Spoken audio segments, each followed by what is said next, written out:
Press the bell icon of the ePathshala channel and never miss another update.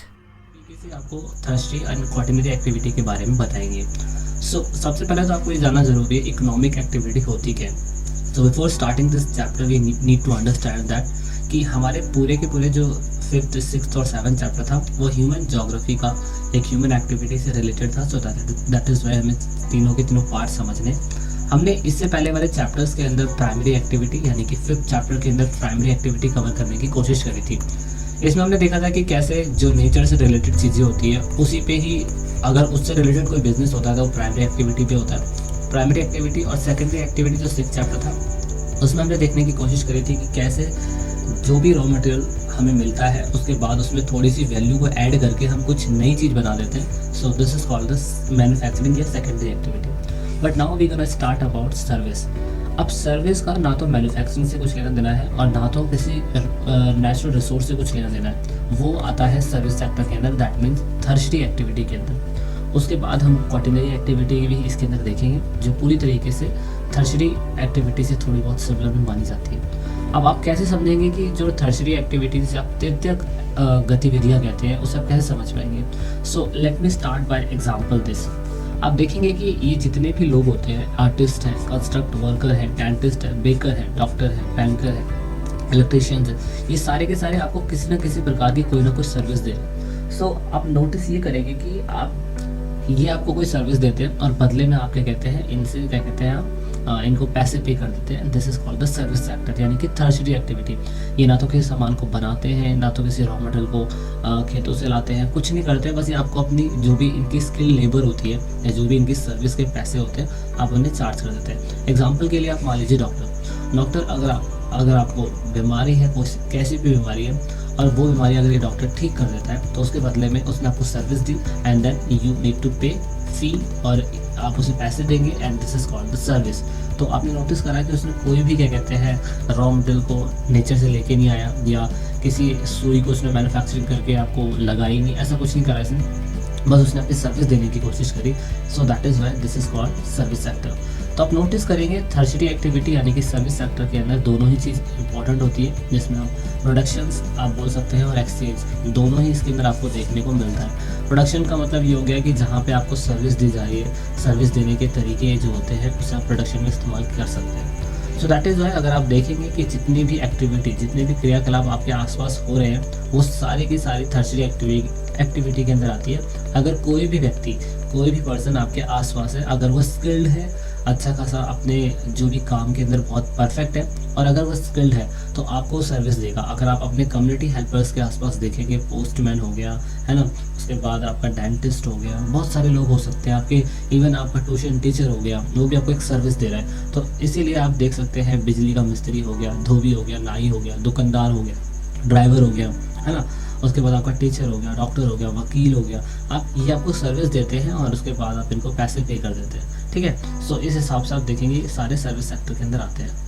Okay, तो आप ये देखने की कोशिश करेंगे थर्सडे एक्टिविटी के भी बहुत टाइप्स होते हैं। ठीक है, तो उसमें से आपने जो पढ़ना है ट्रेड एंड कॉमर्स यानी कि व्यापार एंड वाणिज्य, एंड देन हम देखेंगे कम्युनिकेशन। ठीक है, तो इस वीडियो के अंदर आप पूरी तरीके से ट्रेड एंड कॉमर्स के बारे में पढ़ने की कोशिश करेंगे और उसके बाद आने वाली वीडियो के अंदर हम कम्युनिकेशन पे ही फोकस करेंगे। सो ट्रेड एंड कॉमर्स होता क्या है, तो आप ये नोटिस करेंगे कि आपने कोई भी मार्केट से कोई भी प्राइस जो है वो खरीद लिया।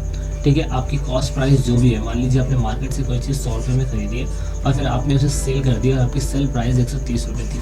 तो इट मीन जो भी आपने कॉस्ट प्राइस यानी कि कोई भी आपने क्रय मूल्य से कोई सामान खरीदा हो और उसे प्रॉफिट में बेच दिया हो, this is called the trade. और ये भी एक तरह की सर्विस ही हो गई, है ना। तो मतलब चीज़ों को खरीदना या बेच देना ये एक व्यापार का बहुत इंपॉर्टेंट फैक्टर है and this is called the trade and commerce. I hope बहुत सिंपल शब्दों में मैंने आपको बताने की कोशिश करी है कि चीज़ों को बेचना या खरीदना एक ट्रेड है और मेन है प्रॉफिट के अंदर बेचना। ठीक है, तो ये आप नोटिस करेंगे कि ये ज़्यादातर आपको कोई जो सर्विस देखने को मिलेगी ट्रेड एंड कॉमर्स वाली, वो आपको पूरी तरीके से हर जगह मिलेगी। आप कह सकते हैं ये शहरों में भी हो सकता है, आप कह सकते हैं नगरों में भी हो सकता है, और जहाँ पे भी इस टाइप की एक्टिविटीज़ होती है ना वो सारे के सारे आपको ट्रेडिंग टाउन्स कहलाएंगे। ट्रेडिंग टाउन्स मतलब व्यापारिक केंद्र जहाँ पर व्यापार से रिलेटेड बातें होती हैं।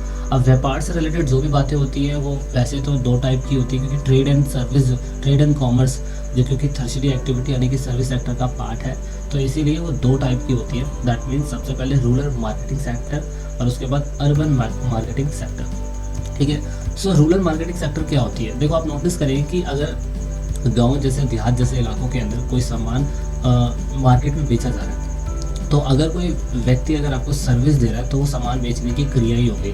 मतलब अगर आपने मार्केट में गए, आपने कुछ फल खरीदे किसी कम्यूटर से, है ना, या आपने किसी वेंडर से या कुछ भी, मतलब जो मार्केट के अंदर नॉर्मल मार्केट के अंदर बैठा हुआ है, आपने उससे कोई सामान खरीदा, अब वो आलू से कोई बनाया नहीं है, बस वो आपको बेचने की सर्विस दे रहा है, तो भी तो सर्विस सेक्टर में ही आएगा। सो इस हिसाब से रूरल मार्केटिंग सेंटर के अंदर आप देखने की कोशिश करेंगे, ये जो ट्रेडिंग सेंटर्स होते हैं ये ज़्यादा विकसित नहीं होते कि गांव जैसे इलाकों के अंदर ये होते हैं, आप देखेंगे। और उसके साथ साथ ये जितने भी होते हैं आपको गांव जैसे इलाकों के अंदर मंडियाँ मिलेंगी और फुटकर एरिया मिलेंगे। That means retailing area. Retailing area का मतलब होता है कि कोई भी व्यापारी जो होता है ना, वो सामान बेचता तो है, वो अपनी सर्विस तो दे रहा है किसी भी व्यक्ति को, लेकिन जो उसका सामान होगा ना वो लिमिटेड क्वांटिटीज़ के अंदर होगा। दैट मीन्स इसीलिए आप बोलेंगे फुटकर। ये बहुत बड़े ह्यूज अमाउंट के अंदर सामान को नहीं बेचने की कोशिश करता है, बस ये गाँव के अंदर है, इसी वजह से आप देखेंगे कि सर्विस देने की कोशिश कर रहे हैं। अब इस सर्विस के अंदर आप देखेंगे सामान और अपनी सेवाओं को एक इम्पॉर्टेंट जो सर्विस होती है सिग्निफिकेंट सेंटर के अंदर बेचने की कोशिश करते हैं। और इसके अंदर इसके अलावा भी दूसरा जो है ये आप देखेंगे पीरियोडिक मार्केट सेंटर। अब ये उस वाले मार्केट सेंटर से अलग है, क्यों? क्योंकि ये एक पर्टिकुलर प्लेस पे होता है, एक परमानेंट प्लेस पे आपको देखने को मिलेगा। कहाँ पे मिलेगा? परमानेंट प्लेस पे। आप देखेंगे कहीं पे भी जहाँ पे रेगुलर एक मार्केट लगती हो पर उसमें बहुत छोटी क्वांटिटी के हिसाब से लोग सामान बेचते हो, तो वो आपको रूरल मार्केटिंग सेंटर मिलेगा। लेकिन पीरियोडिक मार्केटिंग सेंटर के अंदर आप देखने की कोशिश करेंगे कि ये जो होता है ये डिफरेंट टाइम पीरियड पे डिफरेंट प्लेसेस पे आपको ये मार्केट देखने को मिलेगी। एग्जांपल के लिए आपने बहुत सुना होगा Sunday market.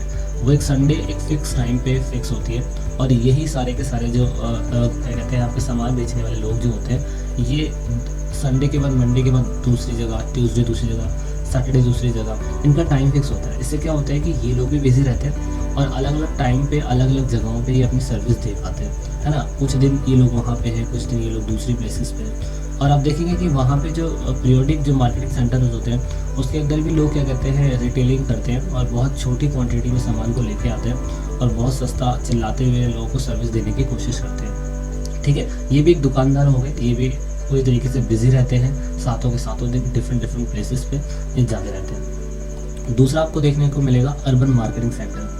Urban marketing centre के अंदर आप देखेंगे कि पूरी तरीके से ये बहुत ही ज़्यादा शहरी इलाकों के अंदर आपको देखने को मिलेगा। ये गांव जैसे इलाकों के अंदर आपको देखने को बिल्कुल नहीं मिलेगा। उसके साथ साथ आप ये देखेंगे कि ये लोग पूरी तरीके से जो स्पेशल गुड्स होते हैं जो आपको गांव जैसे इलाकों के अंदर नहीं मिलेंगे वो आपको इन शहरों में बहुत अच्छे तरीके से मिल जाएंगे। उसके साथ साथ ये जितनी भी सर्विस देते हैं ये मार्केट को डेवलप करने की कोशिश करते हैं। यहाँ पे जो भी सामान आपको देखने को मिलेंगे बहुत अच्छे तरीके से मैन्युफैक्चरिंग होंगे और वो सारी की सारी सर्विसेज आप आसानी से यूज़ कर पाएंगे। सो पूरी तरीके से ऑल एंड ऑल मैं कहना ही चाहता हूँ कि ट्रेड एंड कॉमर्स जो होता है वैसे तो पूरी तरीके से दो तरीके से ही होता है। दैट मीन्स रिटेल ट्रेड यानी कि फुटकर व्यापार और होलसेल यानी कि बहुत बड़ी मात्रा के अंदर व्यापार करना। तो होलसेल के अंदर आपने अभी देख लिया था कि रूरल मार्केटिंग सेंटर के अंदर कैसे लोग स्मॉल क्वांटिटी के अंदर सामान लेते हैं और बेच देते हैं, और ऐसा ही अर्बन मार्केटिंग सेंटर के अंदर होता है। सो होलसेल और रिटेलर शॉप जो होती है दोनों में अंतर क्या है थोड़ा सा ये भी देख लेते हैं। तो रिटेलर शॉप के अंदर आप ये देखेंगे कि जितनी भी सर्विस एक्टिविटीज़ होती है ना पूरी तरीके से यहाँ पे कंज्यूमर जो होता है जो सामान खरीदता है वो पूरी तरीके से किसी भी सामान को बहुत स्मॉल क्वांटिटी के अंदर किसी एक पर्टिकुलर प्लेस के स्टोर के अंदर वो देखता है और वो कहता है कि हाँ यहाँ से मैं सामान ले सकता हूँ। और लेकिन जो क्या कहते हैं ये भी आप एग्जांपल देख सकते हैं कि किसी व्यक्ति ने स्मॉल क्वांटिटी के अंदर सामान लेके अपनी सर्विस दे रहा है लोगों को और वो उससे प्रॉफिट निकालने की कोशिश करता है। जबकि अगर आप देखेंगे कि थोक व्यापार जो होता है थोक व्यापार बहुत बड़ी हाई क्वांटिटी के अंदर बल्क बिजनेस होता है और आप क्या कहते हैं ये बहुत बड़ी मात्रा में एक ही सामान को या बहुत टाइप के सामान को बेचने की कोशिश करते हैं सस्ते में।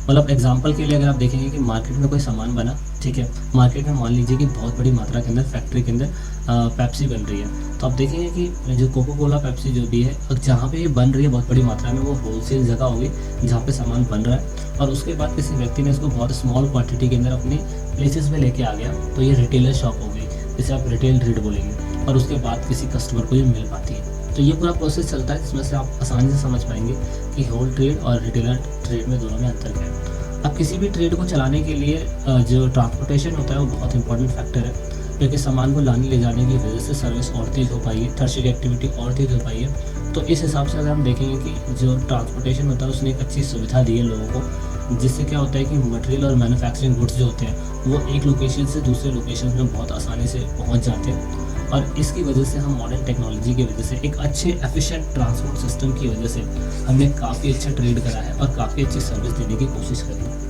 ठीक है, इससे हम वैल्यूएबल गुड्स को बहुत जल्दी पहुंचा देते हैं दूसरे प्लेसेस पे। मान लीजिए दूर हो गया, जो जल्दी ख़राब होने वाली चीज़ें होती हैं उनको हम बहुत जल्दी ट्रेन, बस या जो भी चीज़ें वहाँ पे अवेलेबल हो उसके हिसाब से हम उसको पहुँचा देते हैं। तो अगर हमें कॉस्ट देखनी हो, जो कॉस्ट डिस्टेंस होती है, मान लीजिए अगर हमने कोई भी सामान एरोप्लेन से भेजा है तो सिंपल सी बात है उसकी कॉस्ट ज़्यादा होगी। उसके बाद वही चीज़ अगर कार से आई है या ट्रेन से आई है तो एज़ कंपैरिजन एरोप्लेन के हिसाब से तो वो सामान बहुत महंगा ही होगा या सस्ता ही होगा। और डिपेंड करेगा कि आप कितने हिसाब से कोई सामान आपके मार्केट में अवेलेबल हो पा रहा है ना। तो आप देखेंगे कोई सामान महंगा होता है, कोई सामान सस्ता होता है, तो उसके बहुत सारे फैक्टर होते हैं। तो उसमें आप बोल सकते हैं किलोमीटर दूरी जो होती है परिवहन की मैटर करती है। इसमें क्या होता है किलोमीटर डिस्टेंस में कि कितने किलोमीटर तक जो यात्रा है वो चल पाई है, उसके बाद उसमें टाइम कितना लगा है, कितना समय लगा है उसको पहुंचने में। अगर आप इन दोनों को क्या कहते हैं मेज़र करेंगे तो आपको पूरी तरीके से कॉस्ट डिस्टेंस पता चल पाएगी। ठीक है, तो ये कुछ तरीके होते हैं जिसकी मदद से आप देखेंगे कि सर्विस सेक्टर ट्रांसपोर्टेशन की वजह से अच्छा हो पाया। अब ट्रांसपोर्टेशन को इफेक्ट करने के लिए बहुत सारे कारण होते हैं।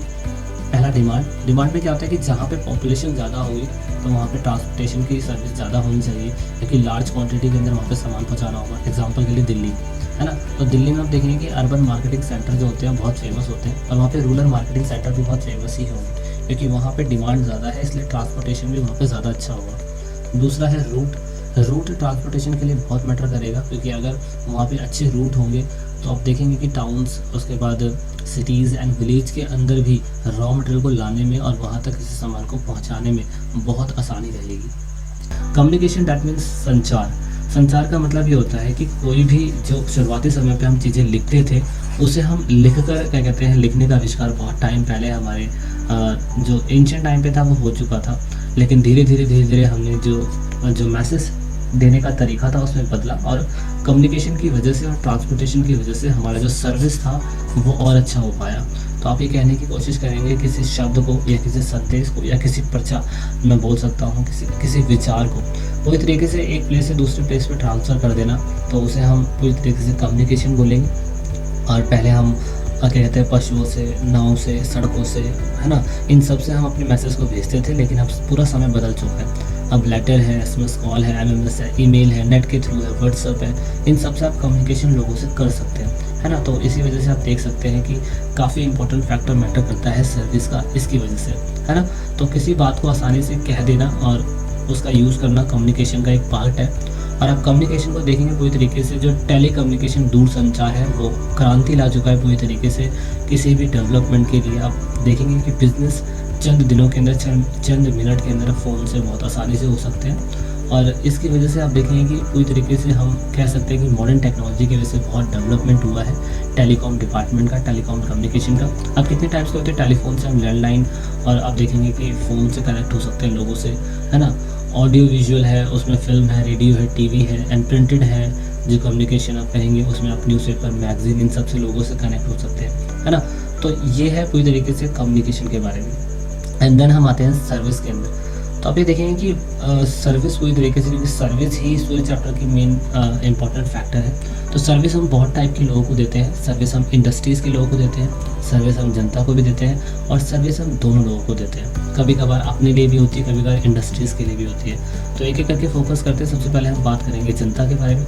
तो जनता के बारे में सर्विस जो होती है ना, उसमें पूरी तरीके से आप ये देखने की कोशिश करेंगे कि जो भी इंडिविजुअल कस्टमर होता है, इंडिविजुअल कस्टमर जो भी होता है उन्हें हम सर्विस देते हैं, यानी कि जनता को हम सर्विस देते हैं। अब उस सर्विस आपके सामने हमने पहले ही बता दिया था, ये सर्विस आप जो भी देते हैं उसके बदले में आप उनको पे करते हैं। मान लीजिए कि आपके इलाके के अंदर लाइट ख़राब हो गई है, तो आपने क्या करा, जनता ने क्या करा, तो उसके स्किल का इस्तेमाल करा और बदले में उसको रिटर्न में क्या कर दिया, उसको फ़ी पे कर दी उसकी, है ना। तो this is called the service.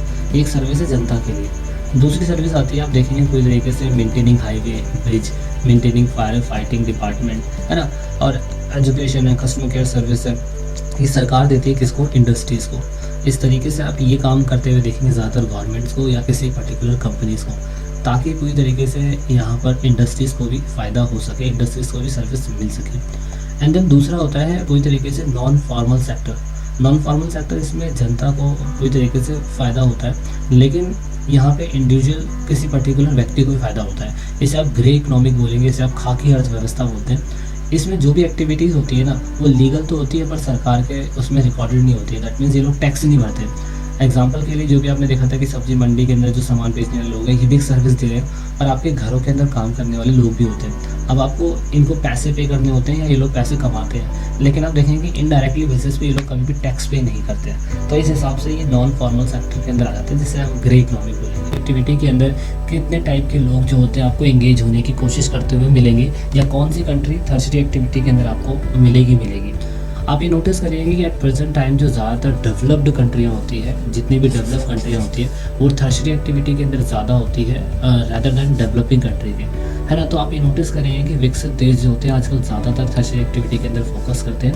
Example के लिए आप देख सकते हैं यूके एंड यूएसए। तो उसका एक बात कारण सिर्फ और सिर्फ ये हो सकता है कि यहाँ पे इन इलाकों के अंदर एग्रीकल्चर बेस जो है अच्छा नहीं है, और हमारी कंट्री के अंदर एग्रीकल्चर बेस ज़्यादा है, इसलिए आप कृषि प्रधान देश अपने देश को बोलते हैं, जहाँ पे सबसे ज़्यादा खेती होती है। लेकिन आप जितनी भी डेवलप्ड कंट्री हैं उन सब में आप नोटिस करेंगे कि ये सारे के सारे लोग जितने भी होते हैं वो सारे के सारे सर्विस एक्टिविटी के ऊपर ज़्यादा फोकस करते हैं। तो हम नोटिस करेंगे कुछ ऐसे एग्जाम्पल है जो सर्विस सेक्टर के अंदर आते हैं, जो सारे तो नहीं बताए जा सकते इस पूरे के पूरे चैप्टर के अंदर, लेकिन आपको कुछ एग्जाम्पल जो है इसमें देखने को मिल जाएंगे, जिनमें से एक है टूरिज़्म। टूरिज़्म आपको लगता है कि सर्विस है, क्योंकि आप लोगों को बहुत समय के बाद ये चीज़ें देखने की कोशिश करवाते हैं, या आज आप ये कह सकते हैं कि पूरी तरीके से जीडीपी का मैं कह सकता हूँ कि अकेला 40% जो हिस्सा पैसा होता है लगभग वो यहीं से आने की कोशिश करता है किसी भी देश का।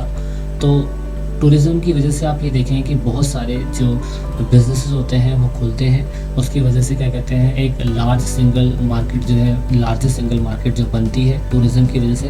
क्योंकि अगर टूरिज़्म किसी प्लेस पे रहेगा तो उसकी वजह से वहाँ पर खाने की जो सर्विस है वो बढ़ेगी, और उसके बाद ट्रांसपोर्टेशन सर्विस है वो बढ़ेगी, इंटरटेनमेंट सर्विस है, स्पेशल शॉप्स है, होटल्स है, ये सब देखेंगे कि उसकी वजह से बहुत सारी चीज़ें खुलेंगी। और अगर क्या कहते हैं टूरिज़्म किसी भी प्लेस पे बढ़ता है, क्योंकि टूरिज़्म में भी तो आपको एक तरीके से सर्विस देने की कोशिश करते हैं। मान लीजिए किसी पर्टिकुलर प्लेस पे आप जाते हैं और आपने गाइड कर दिया है ना, तो गाइड आपको क्या करेगा, पूरी की सारी प्लेसेस आपको घुमाएगा, तो उसके बदले में आपने उसे सर्विस के बदले में आपने उसे पैसे दे दिए, है ना। तो ये सर्विस का ही एक हिस्सा है। और आप ये नोटिस करिए कि जो क्या कहते हैं आपका टूरिस्ट रीजन होते हैं जहाँ पे लोग घूमने आते हैं, ज़्यादातर वो कैसे प्लेसेस होते हैं। तो मेडिटेरेनियन कोस्ट एक अच्छा एग्जांपल है, जहाँ पे आपने बहुत सारी फिल्में शूट होते हुए देखी होंगी।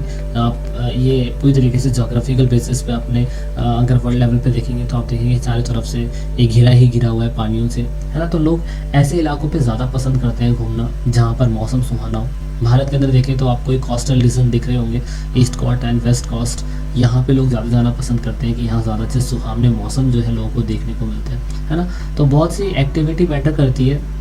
तो अट्रैक्शन जो टूरिस्ट को अट्रैक्ट करता है वो बहुत सारे फैक्टर हो सकते हैं। एग्जांपल के लिए मैं आपको बताऊं कि वहाँ का क्लाइमेट जो है ना तो ज़्यादा ठंडा होना चाहिए ना ज़्यादा गर्म होना चाहिए। नॉर्मल बेसिस पे ये कहते हैं टेम्परेचर चलेगा तो भी लोग वहाँ घूमने आएंगे। लोग ज़्यादातर बर्फ़ की वजह से भी घूमने आते हैं, लोग ज़्यादातर धूप की वजह से भी घूमने के लिए आते हैं। तो क्लाइमेट किसी भी टूरिस्ट के लिए अट्रैक्ट करने वाली चीज़ हो सकती है। लैंडस्केप दूसरा फैक्टर है। लैंडस्केप का मतलब यही हो गया कि वहाँ पे क्या कहते हैं पर्यावरण जो है वो कैसा है। लोग क्या कहते हैं झील देखना चाहते हैं, झरने देखना चाहते हैं, समुद्र देखना चाहते हैं, है ना। ऐसी बहुत सारी चीज़ें देखना चाहते हैं जो वहाँ के एक नेचुरल चीज़ पे बेस्ड हो। दूसरा हिस्ट्री और आर्ट बहुत तगड़ा मैटर करता है, क्योंकि अगर वहाँ पे प्राचीन चीज़ें हो, सुंदर नगर हो, है ना, जिसका कहीं ना कहीं हिस्ट्री से या किसी आर्ट से कोई चीज़ जुड़ी हो, जैसे आप नालंदा गुफाएं बोल सकते हैं, है ना, हड़प्पा सभ्यता की साइट्स बोल सकते हैं। तो ऐसी बहुत सारी प्लेसेस हो गई, वृंदावन हो गया जिसका हिस्ट्री से कुछ लेना देना है, ताजमहल हो गया जिसका हिस्ट्री से कुछ लेना देना है ना। तो उसकी वजह से भी टूरिस्ट लोग जो है अट्रैक्ट होने की कोशिश करते हैं। And then culture and economic, मतलब वहाँ का कल्चर स्पेशलिस्ट हो या वहाँ की अच्छी इकोनॉमिक हो, तो उससे भी लोग आप देखेंगे प्रभावित होते हैं। तो ये टूरिस्ट अट्रैक्शन की वजह हो गई। दूसरा है हमारा क्वार्टरली एक्टिविटीज़। ये पूरी तरीके से देखेंगे आपकी इसका लिंक जो है टर्शियरी एक्टिविटी से काफ़ी हद तक मिलता जुलता है, लेकिन इसके अंदर आप देखेंगे पूरी तरीके से इनका काम होता है इन्फॉर्मेशन को कलेक्ट करना और देन लोगों को देना, है ना। तो ये थोड़ा सा अलग हो गया सर्विस से, लेकिन सर्विस का पार्ट है लेकिन उससे थोड़ा सा अपर है। इसमें रिसर्च एंड डेवलपमेंट टीम होती है, पूरी तरीके से स्पेशलिस्ट नॉलेज के वर्कर्स होते हैं, टेक्निकल स्किल बहुत अच्छी लोगों के पास होती है, और जैसे इंटरनेट सर्विस हो गई है ना, इंटरनेट के अंदर और भी चीज़ें हो गई, तो वो सारी चीज़ें आप देखेंगे कि ये पूरी तरीके से इंफॉर्मेशन शेयर के लोग होते हैं जो सर्विस देने की कोशिश करते हैं। एंड देन लास्ट आती है, जैसे आप क्योंकि सीरियल वाइज अब क्रम बढ़ता जा रहा है, प्राइमरी एक्टिविटी कुछ और थी, सेकेंडरी एक्टिविटी कुछ और थी, टर्शियरी कुछ और थी, एंड क्वार्टरनरी कुछ थी। अब लास्ट में आता है क्यूलियरी एक्टिविटी, जिसे आप पंचम क्रियाकलाप बोलते हैं, ठीक है ना। टर्शियरी एक्टिविटी के बाद 2 टाइप की एक्टिविटी बहुत इंपॉर्टेंट है, जो कहीं ना कहीं अगर आपकी किस्मत ख़राब हो तो पेपर के अंदर आने के चांसेस इसके बन जाते हैं। और इसको भी जान लीजिए ये होता क्या है। क्यूलियरी एक्टिविटी के अंदर आप ये देखने की कोशिश करेंगे, जैसे आप पंचम क्रियाकलाप बोलते हैं, इसमें highest level of decision making policies के लोग होते हैं। इसमें सिर्फ और सिर्फ लोगों का काम होता है डिसीजंस लेना। इसमें बहुत बड़े बड़े लोग जो होते हैं लास्ट अंतिम फैसले लेते हैं, और इसकी वजह से आप नोटिस करेंगे कि मोदी जी जैसे कहते हैं मित्रों हम किसी से कम है क्या, तो ये कहने का सेंस ये है कि highest level of decision making policies या पॉलिसी मेकर, या कह सके कि किसी भी ऑर्डर को हाँ या ना करने के लिए जो व्यक्ति होते हैं, वो सब आपको इसके अंदर देखने को मिलेंगे क्यूलियरी एक्टिविटीज़ के अंदर। और ये सबसे लास्ट एक्टिविटी होती है, जो ग्रेटेस्ट होती है, ठीक है। तो लास्ट में दोस्तों, अगर आप वीडियो को देख रहे हैं और ई पाठशाला चैनल के आप सब्सक्राइबर हैं या नए सब्सक्राइबर हैं, तो ई पाठशाला की टीम से आप सभी को यही रिक्वेस्ट है कि आप इन सभी वीडियो को अपने दोस्तों के साथ शेयर ज़रूर करें, और कोशिश करें कि आप दूसरों को शेयर करवाने के लिए बोलें, क्योंकि आप जितना वीडियो को शेयर करेंगे उतना ही हम और लोगों की मदद कर पाएंगे, क्योंकि पढ़ेगा इंडिया जब भी बढ़ेगा इंडिया। तो वीडियो के लास्ट में वीडियो को एंड तक देखने के लिए, चैनल को सपोर्ट करने के लिए बहुत बहुत धन्यवाद। जय हिंद, जय भारत।